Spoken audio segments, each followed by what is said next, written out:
The £1 million Banknote by Mark Twain. When I was 27 years old, I was a mining broker's clerk in San Francisco and an expert in all the details of stock traffic. I was alone in the world and had nothing to depend upon but my wits and a clean reputation. But these were setting my feet in the road to eventual fortune, and I was content with the prospect.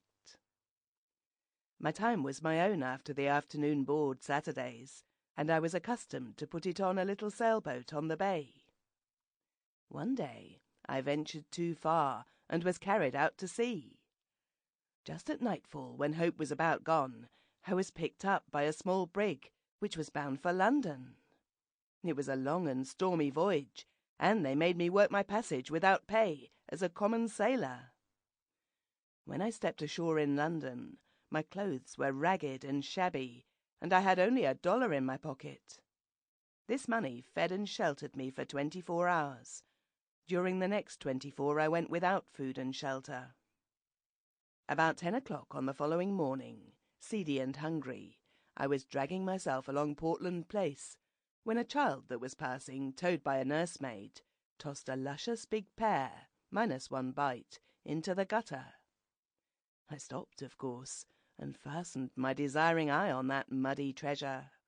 My mouth watered for it, my stomach craved it, my whole being begged for it. But every time I made a move to get it, some passing eye detected my purpose, and of course I straightened up then and looked indifferent and pretended that I hadn't been thinking about the pear at all. This same thing kept happening and happening, and I couldn't get the pear. I was just getting desperate enough to brave all the shame and to seize it, when a window behind me was raised, and a gentleman spoke out of it, saying, "Step in here, please." I was admitted by a gorgeous flunkey and shown into a sumptuous room, where a couple of elderly gentlemen were sitting. They sent away the servant and made me sit down. They had just finished their breakfast, and the sight of the remains of it almost overpowered me. I could hardly keep my wits together in the presence of that food. But as I was not asked to sample it, I had to bear my trouble as best I could. Now something had been happening there a little before, which I did not know anything about until a good many days afterwards, but I will tell you about it now.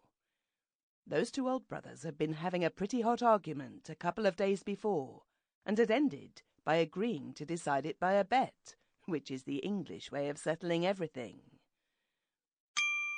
Sample complete. Ready to continue?